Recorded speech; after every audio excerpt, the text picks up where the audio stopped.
So, let's see in the comments. Both people are writing both Pluto and Jupiter are about expansion, but why is Pluto so stressful and traumatic and Jupiter so much fun and joy? That's an interesting question.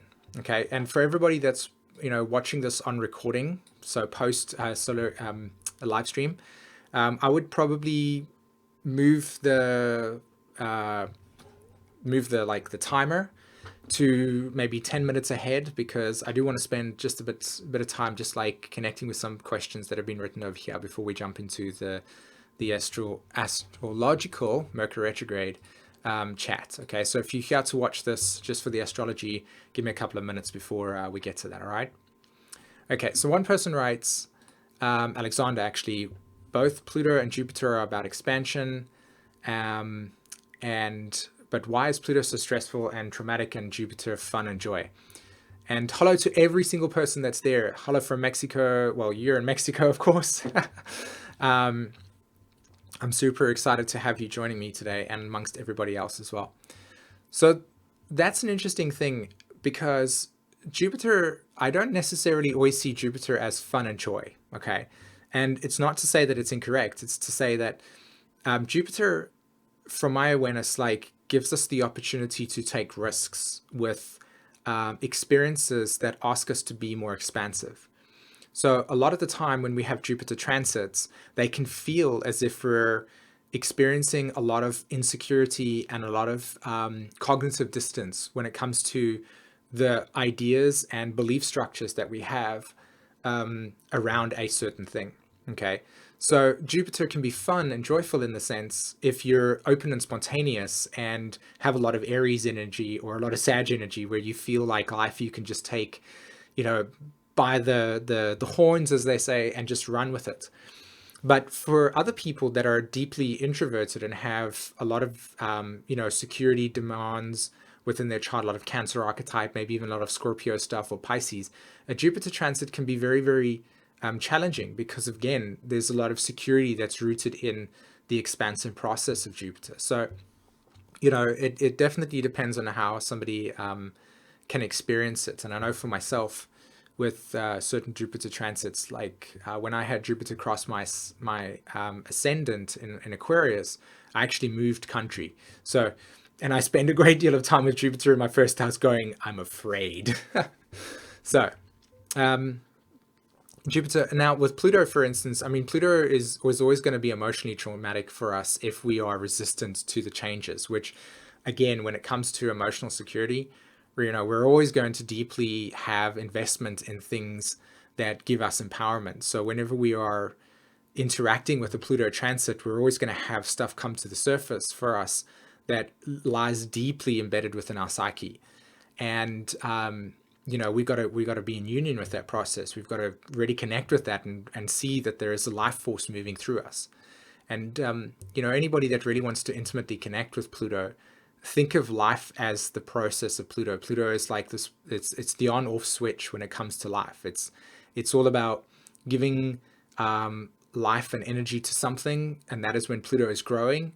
And when Pluto is ending stuff, it is just switching off the switch, and life is no longer being supported in that process. And that's why you'll see that with Pluto transiting Capricorn, that the structures that once held us in place, that we created as human beings, have literally lost their power, because the existence of that power in itself is just gone into a different place with Pluto transiting Capricorn. So many of you will feel and see on social media at this stage going, Pluto, the solar eclipse in Leo, it's time for big change. Well, yes, that would be the case, but it's specifically correlating to the fact that Pluto is in Capricorn, and Pluto's ultimate connection to Capricorn is life direction. Like Capricorn is all about how we define ourselves. And when we define ourselves a specific way, we're able to then navigate ourselves in the ocean. So the ocean being the cosmic flow of this existence, and our boat that we have created is the physical form, Saturn, Capricorn. And when we exist within that boat, we are the captain of that ship. We are the captain of that boat. So how are we steering that? So this solar eclipse with this Capricorn energy and everybody writing about the way, and we're expressing it in a way in which it's all about change. Well, yeah, because fundamentally the core root of everything that's changing is in Capricorn, is in Pluto. And I'll show you in the chart how that's actually playing out. Okay, so I hope that answers that question for you in a way that gives everybody something to learn about. Okay, let's see what else is there. So the Angelo person writes, how do I know whether this eclipse is falling in my charts? And thank you so much for answering that question. Look to where Leo and Aquarius is on your chart, okay? Let's see. Any other questions? So the same question again, just in a different way. How does Pluto compare to Jupiter? Pluto, again, is the unconscious emotional attachments. These are deep, emotionally invested experiences that are rooted in your security, right? If you have a home that you come to every single day and you have patterns of security in that home and somebody takes it away, like those are deep emotional patterns that have now been rooted to the surface that your psyche is dealing with. Whereas Jupiter is more along the lines of like meeting a person and them having an argument with you in some way, and you kind of stepping back and going, oh, wow, I thought that was what I thought the truth to be, but well, this is an interesting perspective. And then it starts to kind of reshape the way that you might see things, as an example. That would be one explanation between the two. Okay. So, right. I think Christy, filled with light, is the coming eclipse impacting a feeling of void? Yes. Okay, the knowing of things in the air but unable to move forward. I have Pluto conjunct my Capricorn ascendant. Yeah. Especially in your case with Pluto conjunct your ascendant, anybody that's having Pluto conjunct your ascendant, that's going to be an experience in which the nature of all psychological, emotional, spiritual, and psychological dynamics that the soul has lived through, desires that have lived through, is literally coming to an end, culminating. And so when Pluto moves into your first house, you'll actually experience a completely new life direction that will shape the nature of your existence from then onwards. But you won't even know what the purpose of it is about because it's so new. You just have to kind of go with it in that sense. Okay. I'm feeling the need to move over to the live stream chat. So, sorry, not live stream chat, but live stream charts. So I'm going to do that right now for everybody, okay? Let's go do that. Okay, can everybody see the charts at the moment? Okay. So the first thing, I don't have any of the aspects on it specifically for a reason, and I'll just show you where those aspects are. But so the first chart that you're looking at the moment, and like I mentioned to everybody, this is the chart of the new moon that took place on the 23rd of July. Okay, so just to make this very clear, this is the 23rd of July's new moon chart. And the reason why I brought this up is because I feel that this is a very important thing to understand. That in this month, we've had or should I say from the 23rd of July up until the 22nd, 21st of August, in this period, we've had a new moon take place in Leo, okay? We've had then a solar eclipse take place in Aquarius, but the sun was still transiting through Leo, of course. And then we're having the sun have a solar eclipse materialize in Leo again. So two new moons happening in the same sign, and that happening right at the end of Leo. So there's a synchronicity here. There's a weaving of energy that is materializing at this point, okay? And there's tons to talk about. So I'm just going to babble. And for anybody that's, here, this is a great opportunity to kind of just sit back, relax, and allow this channel to move through. Okay. So the first thing that I wanted to say with this, this 23rd of July new moon was it set the intention, okay? It set the intention for what tomorrow is going to bring to us, right? The 21st of August. What do you mean by intention? Well, in the connection between Uranus, can you see over here? There's Uranus sitting at 28 degrees. Oh, you can actually, my screen won't show it, but you can see that on the bottom left-hand side, you'll see Aries, and you'll see that Uranus looks like a tower with ears, as an example, sitting at 28 degrees Aries, okay? And that 28 degree Aries Uranus symbol is actually making a square to the sun and to the moon and to Mars. And you'll notice that Mars, the moon, and the sun are all at 1 and 0 degrees of Leo, okay? And it's that beautiful conjunction over there with the North Node actually at 24 degrees and Mercury just ahead of that at 26 degrees. So the moon and the sun and Mars are squaring Uranus, okay? And Uranus is also, at this point in time, part of a fire trine with the North Node and Mercury, of course, and Saturn. Okay, so we've got this fire element materializing, and we've got this square that's materializing as well, right? The sun and moon and Mars are squaring, and then the fire trine. So when we're looking at this dynamic over here, we're understanding that there's fundamental, like, core tension between Aries and the fifth house, or in this particular instance, Uranus, and the sun and the moon and Mars. Now, the sun correlates to the archetype of creative self-actualization. It is an awareness.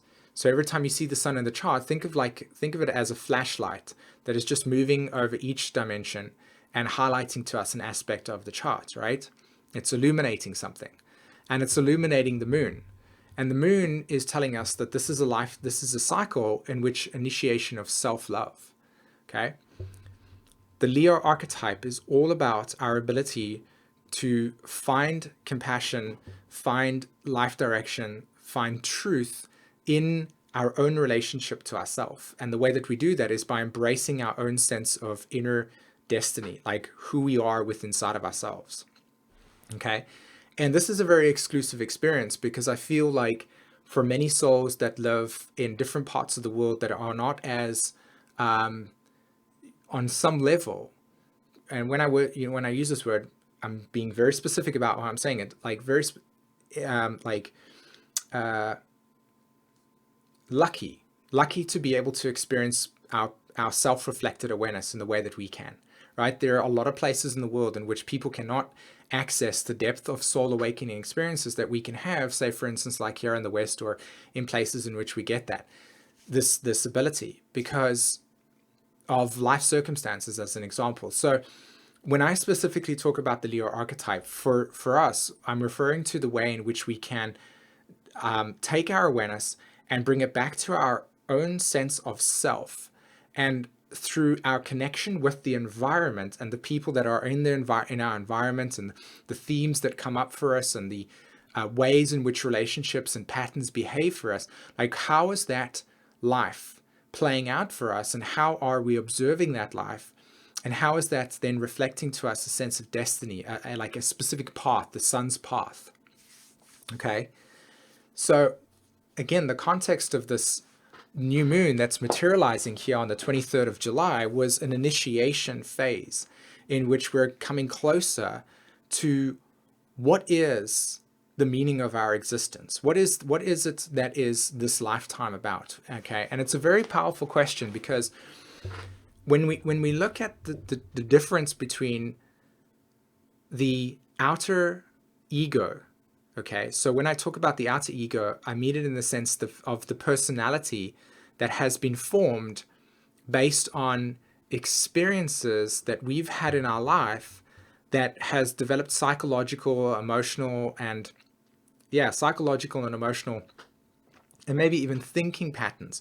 This is how life is like, right? Conditioning factors, not what the soul is. There's a difference between the pure heart, but the ego structure, that is the personality, the five senses, okay? So how we are conditioned by environment, what we take in and how we respond to that, what we've been told is the truth, all those things. Now, because of that being the case, the way that we can define our sense of personal destiny, because of the ego being the way that it is, this aspect can be limiting in the way that society or the culture environment or any forms of outer external stimuli or authorities have defined it to be. And so because of that being the case, it can be easy that through this solar eclipse season and lunar eclipse season, that we can get caught up in validating the things in our lives that are not essentially what our soul has really wanting to come and experience or to grow into. And this in and of itself can be a very powerful realization for us, because when we start to ask the question again, what is the true meaning of my existence? if we're observing it through the conditioning factors that have been laid on us from external stimuli, then we can be lost in an experience or experiences or identities that don't reflect true awakenings within ourselves, true emotional awakenings, true heart-filled experiences that are not defined by ego, that are not defined by personality traits or mental or mind conditioned factors, but more around insights and awarenesses that materialize through experiences that have almost had a rite of passage about them. Okay, right? And it's a very profound thing, because in the infant part of the Leo archetype, the first stages of Leo are deeply, deeply, deeply insecure. And the reason why this is the case is because the Gemini function, sorry, not the Gemini function, but the Cancer function reflects the nature of developing a sense of identity that is linked with a consistent pattern of behavior. And so therefore insecurity is fundamental in the Cancer archetype, right? This is how our habits, etc. So when we merge out, evolutionary speaking, out of the Cancer archetype into the Leo archetype, we're dealing with the process in which there is now a seeking of approval or response mechanism from the outside environment that validates our behavior. So just as a child, for instance, from its early life begins to observe its parents, it begins to observe the nature of its behavior patterns, and then on some level starts to adopt those patterns.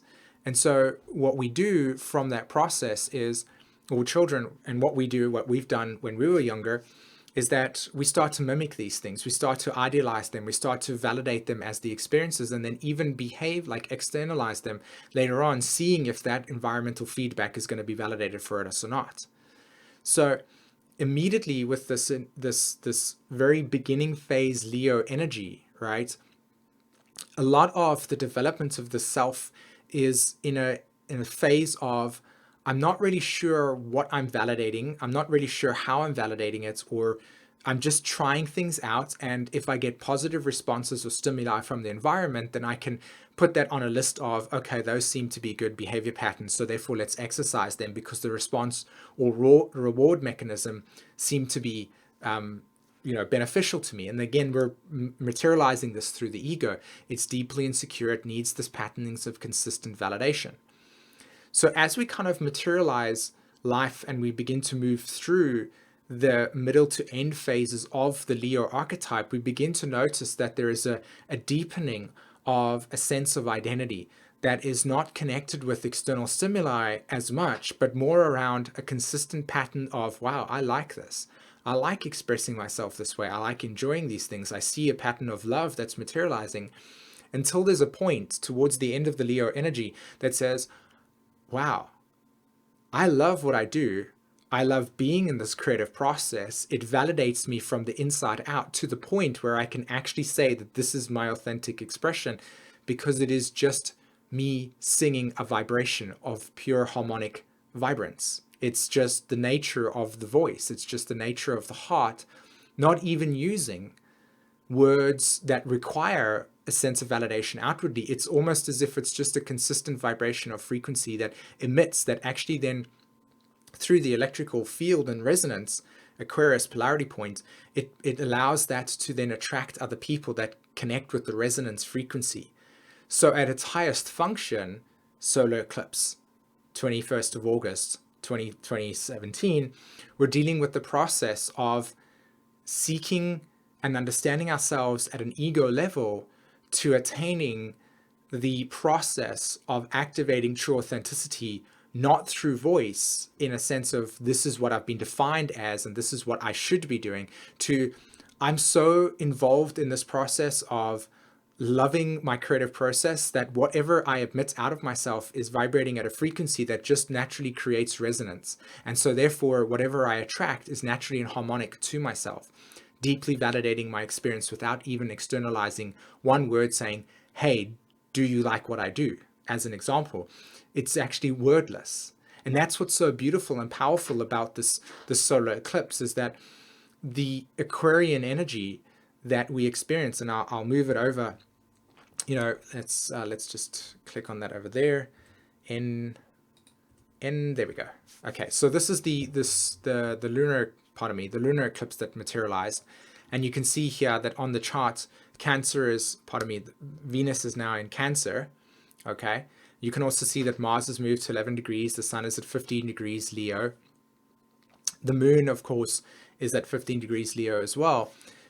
Sorry, pardon me, Aquarius. And for many of us during this period of time, we experienced a lot of like darkness, a lot of fear come up for us, a lot of psychological and emotional patternings and emotional blocks that materialized out of nowhere, that were actually like opening us up to experiences that showed us the difference between operating from a place that was truly authentic to a place that was essentially still wounded and needed attention and embracement and self-love, and this parent coming to the inner child, or to the child as it were, and allowing the emotions of grief and sadness and pain to be present and not to be suppressed and to be filled through, so that as that kind of moves through, insight, compassion and awareness and spirit materializes. And from that place, we deepen our connection to this whole process of Pisces, the empathy, the realization of operating in the pure heart sense, where there is no duality. You see, and this is what's so key about this, the lunar eclipse that took place for us with Aquarius, is that you saw so much duality just arise out of nowhere. So much duality just materialize. And why would that be the case? Think about it, right? Any person that has worked in the psychology or any forms of like psychotherapy and stuff will recognize, or any trauma like teachings and trauma therapy, whenever we experience something that we internalize as an event that was negative or traumatic to us, we are always interfacing with the expectations of what we wanted and or were having, or what we psychologically imagined, and the outside environment stimulating it in a way that was different to that, right? Some expectations weren't met, some needs weren't being met, some form of emotional or psychological or a spiritual connection was severed, and a separateness was occurred. And so in that process, belief systems began to materialize.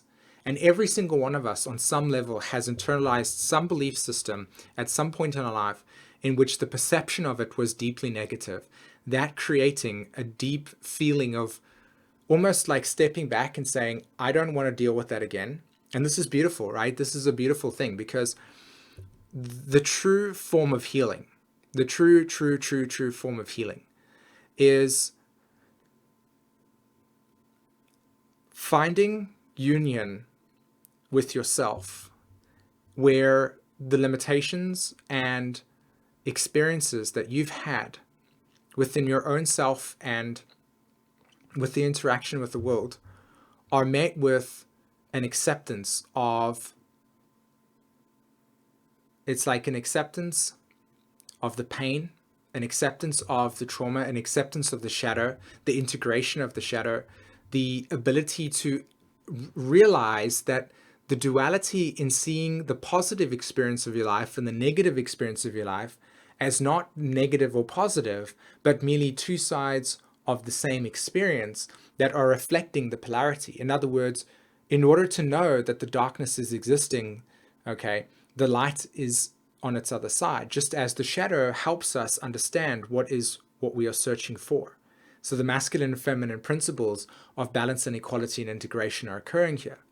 And if we can find that process within ourselves, if we can begin to like understand that healing is a materialization of that balance and finding the equilibrium, so that there's a holistic interaction with the two within ourselves, which begins with acceptance, which begins with acknowledgement, which begins with the internalization of the as above, so below axiom, as an example, then what we can do is we can harness experiences that have happened in our lives that have brought us to a feeling where that negative experience, quote unquote, and that truth that we've developed from that, okay, has in some way prevented us from experiencing new things or being open to new things. And again, this is a very specific thing. So like this does not apply to everything. Okay, this doesn't mean like there are experiences in our lives that we have put ourselves in or had experiences happen to us in which they were really, really silly, and that we would not do that again because the process of doing that put our lives in danger. Like I just need to make this very clear over here, that this is not about like running into an alley and saying, oh look, I'm, you know, playing with death because Simon said I should do that. I mean more in the sense that like where we've experienced things that have on some level traumatized our ability to feel the process of our own creation flow through us, that where life is being throttled or severed because of fear, because of the experience of pushing away something that was once a very, that is painful and that is emotionally uncomfortable, and creating psychological and mind stories, rationalizations, and applying them to our lives and saying that, okay, I was abandoned in this relationship, so therefore the next relationship I'm going to have, I'm not going to open up because abandonment sucks and I don't like dealing with that, even though the other person has a different, you know, and you have a different complex to them. Okay. So it's about embracing lunar eclipse in Aquarius, embracing the trauma that we've experienced. And again, these are at different levels. Don't go and just open yourself up to the multitude of traumas that you've got and then have a psychological and emotional breakdown because you've emotionally overwhelmed yourself with this stuff. You've got to be responsible with this process. You know, this is not something that you just play with. This is a very slow internal awakening experience that allows you to become sensitive to your own emotional trauma, to become sensitive to your own emotional experiences. And once you develop and actually harness and nurture that very profound experience with inside of yourself, you can actually have more openness for other people's experiences, not meaning that those then get placed on you and you go, oh, I can, you know, this whole like losing the boundaries between yourself and another and forgiving other people because of their own traumas, but being able to be on some level have empathy for their own experiences, but still being able to draw the line and put a boundary in place if those projections are coming into ourselves. You know, it's not just about, you get the point here. So what I was coming to was this duality that was materializing, because when we essentially have these psychological and emotional triggers occur for us, there's going to be a defense mechanism. Okay. Now, for many of us, all of us, we have had many lifetimes in which the same story can play out for us, and we can reactivate trigger points that eventually over a period of time become sanskaras. Now, sanskaras are emotional wounds that exist around the body on an etheric level that we have deep sensitivity to, where there's a protection layer around it. And that protection layer around it, okay, allows us to not get wounded in those experiences again, but it also doesn't allow us to go into the wound and actually heal it from the inside out. So what we have is this intense amounts of defense mechanisms and defenders that protect us from experiences.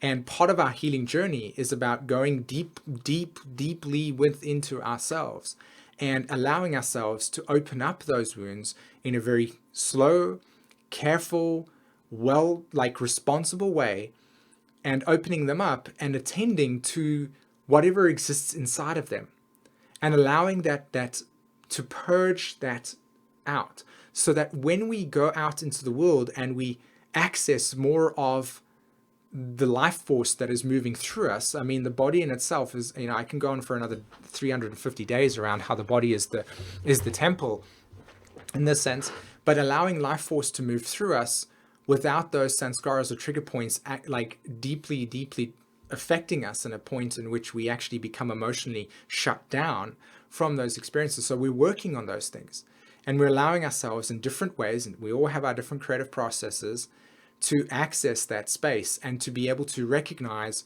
where those are taking place so that we can allow life to move through to us. Because wherever we've got these sanskaras, wherever we've got these traumas, these woundings, these complexes that we carry on a soul level, we're fundamentally disempowered through them. Okay? And these disempowerments are not, again, like I'm reiterating this 1,000 times, these disempowerments are not like, okay, I'm disempowered over here, I wish to be empowered, and so therefore I'm just going to bulldoze through that. That's like the ego.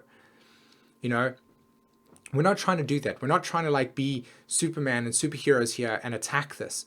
We're my approach, maybe my point of view, maybe we're looking to form relationships with these aspects of ourselves, these more shadowy aspects of ourselves that reflect the light for, or help the light be in existence, and embracing them the same way that we would embrace joy and happiness. That they're not separate, in the sense that there are just like experiences on different ends of the spectrum that affect the body's way in which we respond to things. Like, for instance, okay, the brain itself, the neurology of the brain itself, okay, when interacting with a sanskara, is essentially going to be short-circuited, because the pituitary gland is going to trigger off certain chemicals within the brain to release into the nervous system, as well as the within to the system, endocrine system, and it is going to allow endorphins to just move through the body. And we're going to access states in which we want to disassociate or detach. We're wanting to numb the feelings.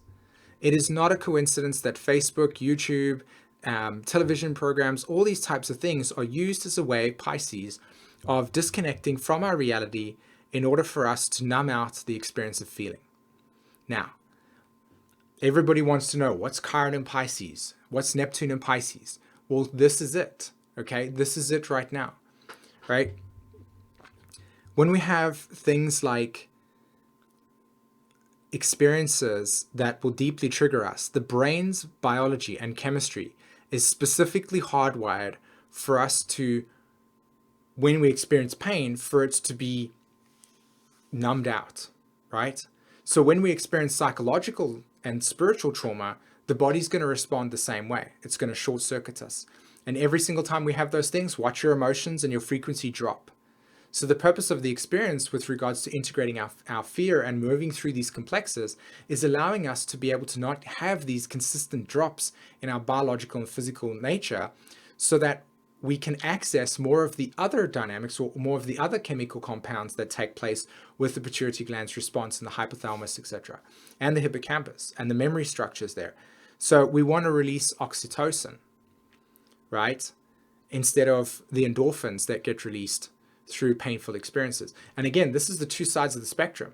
So it's either oxytocin, which allows the body to be able to be like, oh, I'm in love, I feel warmth and acceptance and trusting, versus endorphins, which shut us down and say, whoa, whoa, whoa, that was a bad experience. Because all the body's really doing is just saying, I'm responding to whatever psycho-spiritual experience I'm having, psychological and spiritual experience I'm having. So if we're numbing out to these things, we're not knowing what's triggering us, we're not connecting to the soul, therefore we're not allowing what is the actual emotional healing that needs to take place for the body and the emotions to be connected, so we can feel the inspiration of the soul move through us. So the solar eclipse that we're trying to access over here on tomorrow is the realization that, and I'm just going to get this over here, that if we are to be bringing the fullest authenticity to ourselves, it's not going to come through the one day awakening and saying, right, that's it, I'm going to be a engineer, and I'm going to go out into the world, and I'm going to train for a certain amount of times to train my body and my memory to have certain ways of responding to information. And then I'm going to construct stuff, and then society's going to see me as somebody that's done that, because that's what has been defined as labeled as success. And that is gratification and glorification. And that's how we get physically gratified on this plane. No, I'm actually choosing to say that the true sense of Leo energy materializing with the sun and the moon making this full moon solar eclipse is the awakening that existing deeply within ourselves is the soul that's wanting to express the fullest life that can possibly be experienced, that is very unique to us, that is coded deeply within our DNA, that is uniquely part of our story. And that if we focus on allowing ourselves to get connected with that process, the deeper emotional connection we're going to have, the depth we're going to allow, Chiron in Pisces, Neptune in Pisces, the deeper we're going to access the truth that is real for us. Saturn in Sagittarius. It's about to go direct. It's about to allow ourselves to access what it means to Uranus, which is at 28 degrees retrograde in Aries, trining that Saturn in Sagittarius that's about to go direct, to integrate these new insights. Now, if you look at the chart at the moment, you'll see that Mercury is also retrograde in Virgo. And somebody was writing about the void.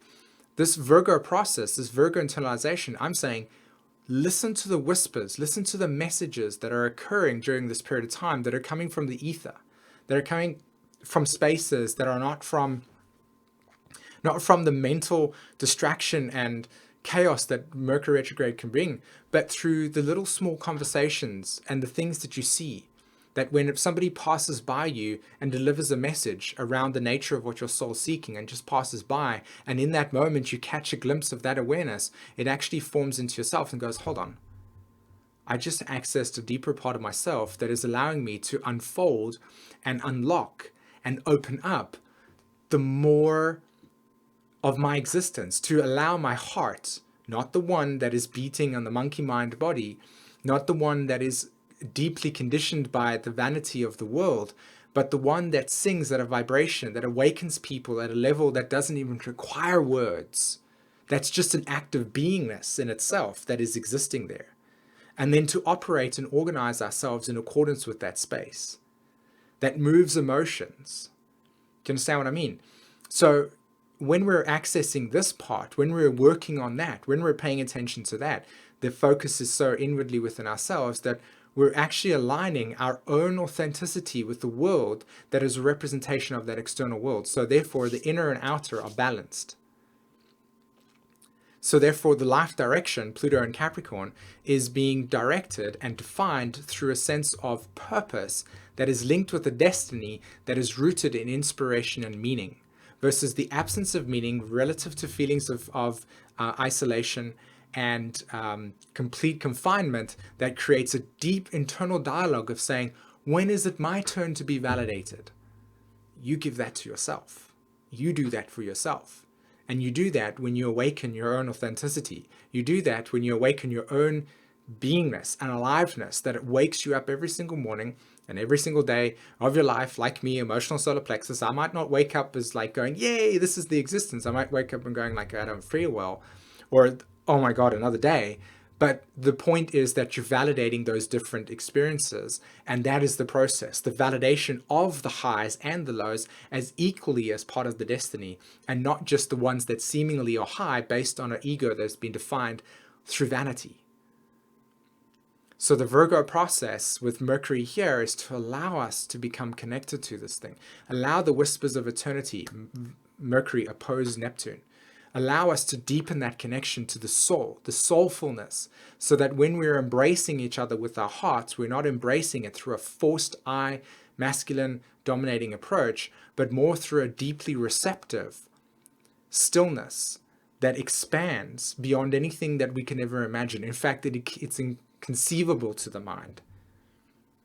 Almost to the point where the experience is so exclusive to you that that becomes your unique gift. Something you've seen that can only be shared through a creative process that allows an awakening of another person through a moving of their emotions as they triggers them.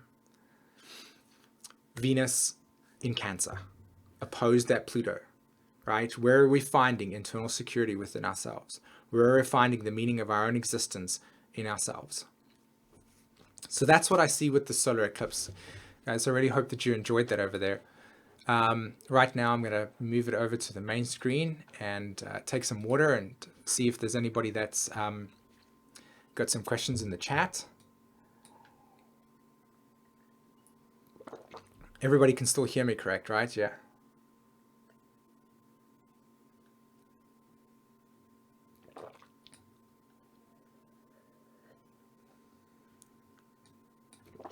Go through the chat quickly, just saying hello to everybody that's just joined.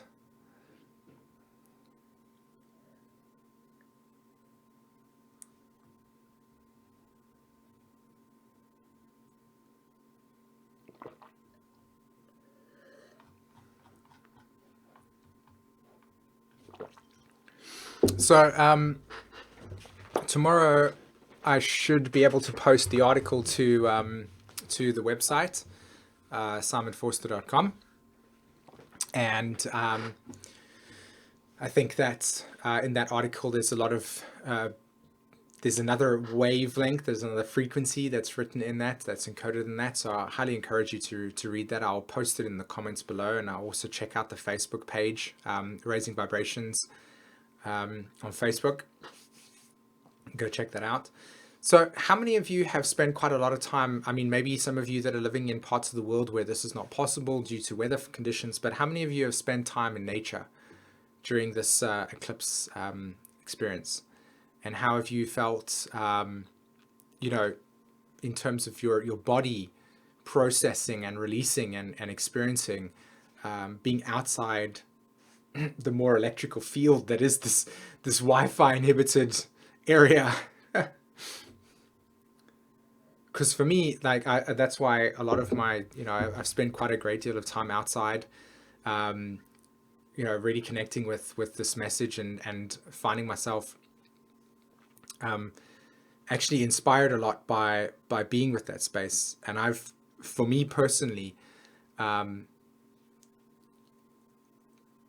have Neptune squaring my nodes at this stage, transiting Neptune in my second house, squaring my nodes. So I've had a lot of fear, irrational fears materialize from ancestral times, like ancestral karma that has come up because of yeah, just fears of like survival, like random fears of survival, random fears of scarcity, and being like, yes, I can't quite understand why I would be experiencing this because the context of this doesn't make sense to me, but it is affecting my psychology. I'm actually like going like, wow, I'm actually dealing with a lot of this stuff, and I'm learning how to detach from the fear being something that is, you know, that I need to act with, but more along the lines of be observant of and notice why that would be coming up and what's triggering it, and then being able to allow myself to re-engage in that relationship to that fear in a way that dissolves it, that encourages myself to be more open. Like the more fear you have, the more open you become.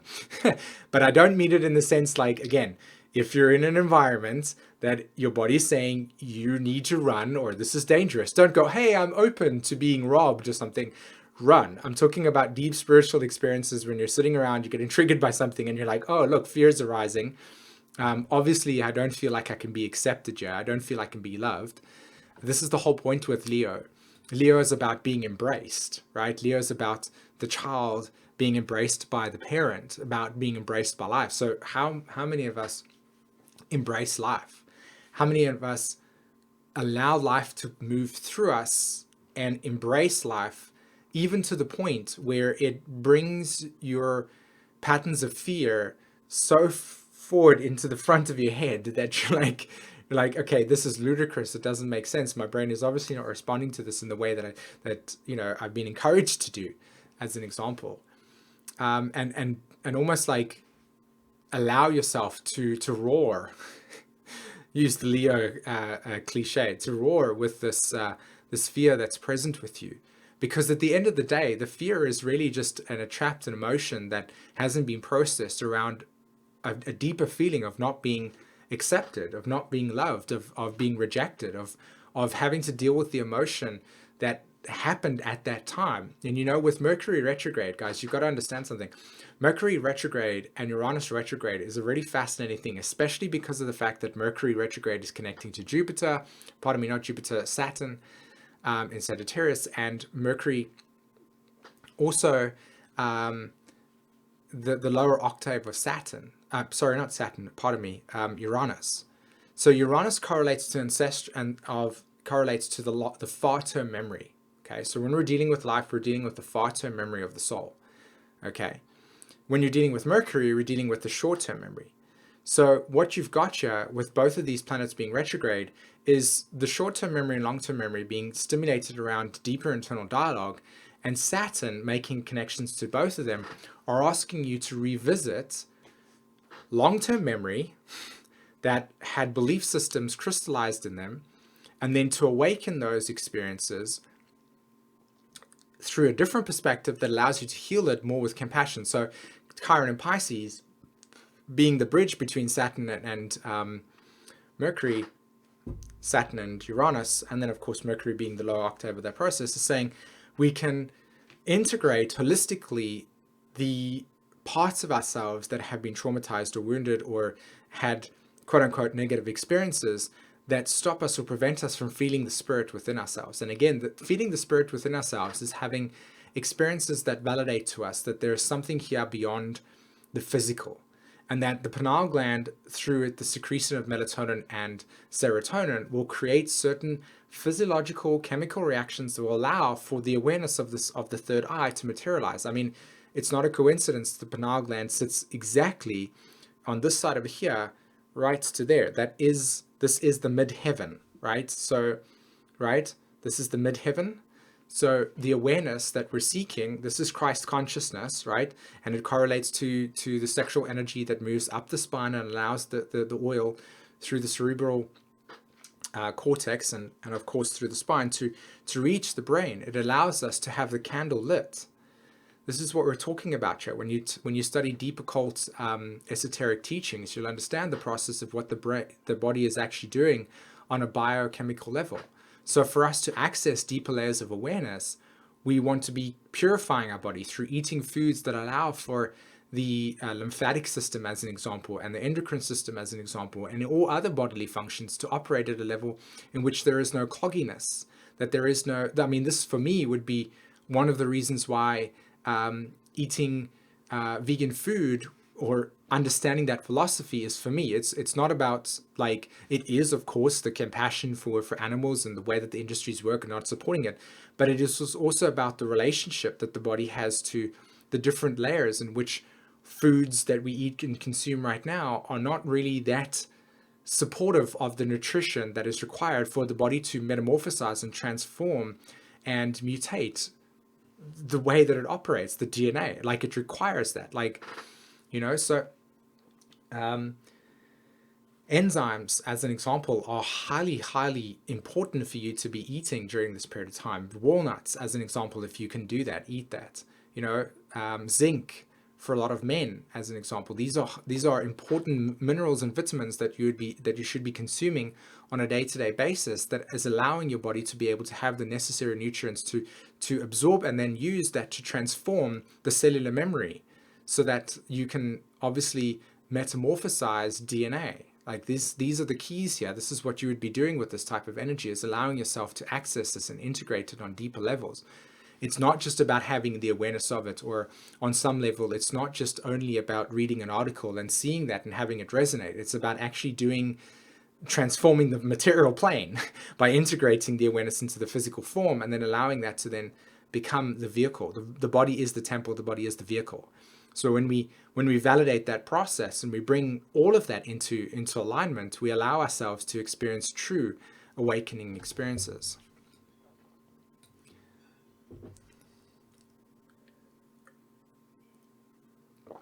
Earth One asks, do you think planetary transits can affect our chakras, close them off and open them up? I suspect yes, I think that would be the case. More than that information or how that works technically or mechanically, I'm not entirely sure. But what I can say is that our DNA is activated by or have on-off switches, right? So specific aspects of our DNA where planets exist within our chart, will be activated, and certain parts of our DNA will not be activated. And so when we have transits occur, like Pluto on the ascendant, it will hit specific aspects within our DNA, specific codons that will begin to produce certain proteins that will begin to create the necessary awakening experiences within inside of ourselves. So, for us, when we're dealing with transits and the way that the body transforms itself through astrological and emotion and timings, they will all correlate to the awakening of DNA and the closing down of certain aspects of DNA, and so on and so forth. Stella Yoga Art says you need to do a workshop and webinar on this and how to do this. Yes, I absolutely would love to do that, to be honest. Somebody that I highly recommend that you should go and read his material is called The Medical Medium. You just go search him on Facebook as an example. He has got some amazing material that is guided purely by spirit. I love reading a lot of his teachings. He goes super deep into the way in which the body is operating, and the types of fruits and vegetables and certain things that you can consume that allow you to clear out a lot of stuff. Like for me, for instance, if you've got inflammatory stuff, turmeric is a powerful example of or stuff to put inside of yourself, which will obviously stimulate and activate certain emotional complexes that are causing that inflammatory experience that you will have to process and deal with.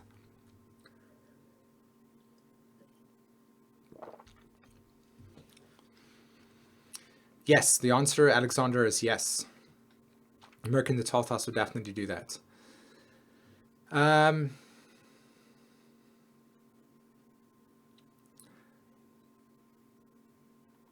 What else is there?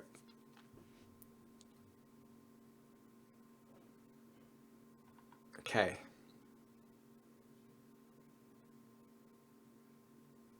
Yes, Earth One, again, you say that you find that encounters with certain animals during certain times. For example, I've seen hummingbirds recently and think this bird is evident of phonetic energy, something I feel since I was ruled by Mercury. Yeah, absolutely. Animals, certain bugs, etc. Ants. I know we've definitely had that happened, where ants will just invade our home, for instance, and be like, "What's going on here?" And we go and read about the symbolic language of this, and it's like teamwork. And then we go, "Oh, look, we need to apply this type of awareness here." And all of a sudden, that's actually what happens. It's like it's working.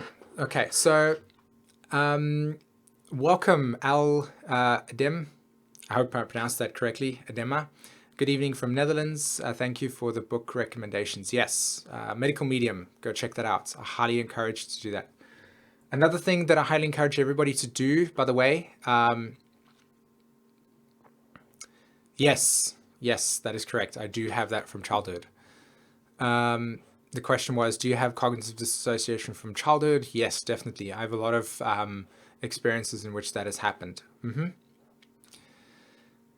Yes, medical medium. Exactly. It's got a ponytail. Anthony Williams is his name, if I remember correctly. What else? So I highly recommend everybody on some level. So everybody wants to prepare for Uranus in Aries. Uranus in Taurus transit. So I highly recommend going to check that out. Whoops, wrong screen. I've just posted it in the chat right now. It's called Nonviolent Communication. It's something I'm working with at the moment that I love, and I feel like for anybody that's a Pluto and Scorpio, or for anybody that is with Pluto in fact, all Pluto generations for that matter, and especially the Leo energy, like we're here to validate our own experiences, and then through that process, allow it to communicate ourselves from validating our own inner self, Leo, right? So that would be another practical way to learn how to integrate this Leo energy. We're shifting into a state in which we're beginning to not see the outside world as something wrong with it, but more around how we're interacting with it from the inside out, and then allowing ourselves to adjust in accordance with what is authentic for us or not, so that we don't control the outside world and get lost in that trip, but be able to connect deeper within how we are interfacing with it. So the attention of ourselves is becoming sovereign and bringing it back into us. So nonviolent communication, I go check that out. Go onto YouTube. There's a 9-hour teaching on it, amongst other stuff over here. Go practice it and watch how challenged the mind has, and how like assertive the mind is when it wants to talk, when it wants to communicate. Alexander, would you like to elaborate on the disassociation? I mean, honestly, for me, all of my parents were on some level not able to really facilitate my emotional expression. And because of that, I learned to shut down all my emotions to the point where I would just spend 80% of my life in an alternate reality. I would create alternate realities to exist in, even to the age of probably 23, 24, I would, if there were any trauma experiences that I would have, I would naturally move into those states. And because of that dissociative ability, I didn't even know that was happening. That was just how I dealt with those experiences. It's only like literally over the last 3 weeks with this lunar eclipse in Aquarius that I start to notice that the root of that was actually coming through something that was actually connected with early life imprinting and reasons for that. And I started basically accessing and feeling a lot more around those traumas. And, I've got a lot of homeopathy at this point in time, and I'm just about to go into this really, really intense, retreat with Mercury retrograde to access a lot of these patternings and really use what I've shared with you today on myself. So, yeah. Frankish Queen King says, Simon, would this eclipse be a good moment to quit smoking, Neptune Chiron? Yeah, I mean, absolutely. I wouldn't say that any point in time would be like a transit would be a good time. I would say that if I would ask yourself the question, what is the nature of suppression that's occurring that the smoking is facilitating? I would then also ask what triggers are occurring, are materializing that allows for the smoking to take place. And then I would also look to the relationship of self-worth and self-love relating to the smoking archetype, because you must remember that every single time we're using forms of substances that basically degenerate the body's capacity to heal itself, we're on some level traumatized around our sense of self-worth, so self-love. And this is a big thing. So, yes, absolutely, Chiron and Pisces, all in Neptune, forgiveness, grieving a lot. I would look into amounts of experiences that you've had where there's been a lot of grief, probably. That would be my thing there.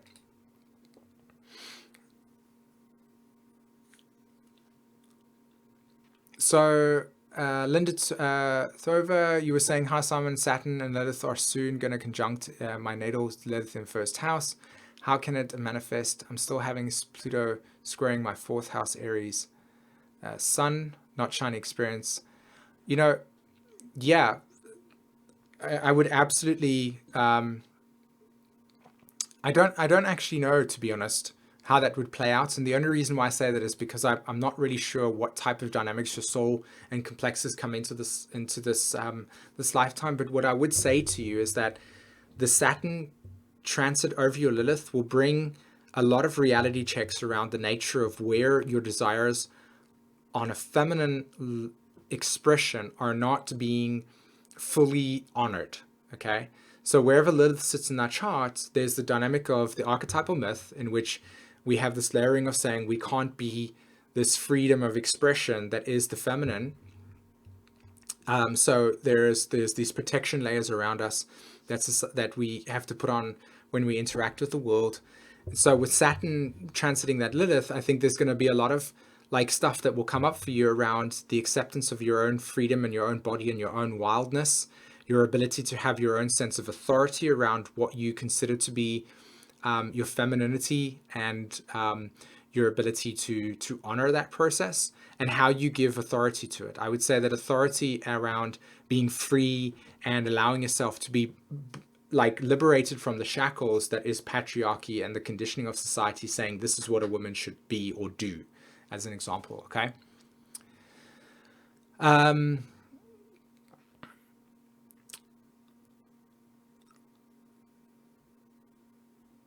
Okay, so everybody, I'm gonna let everybody know that my sacral energy and energy at this point in time is decreasing very, very fast.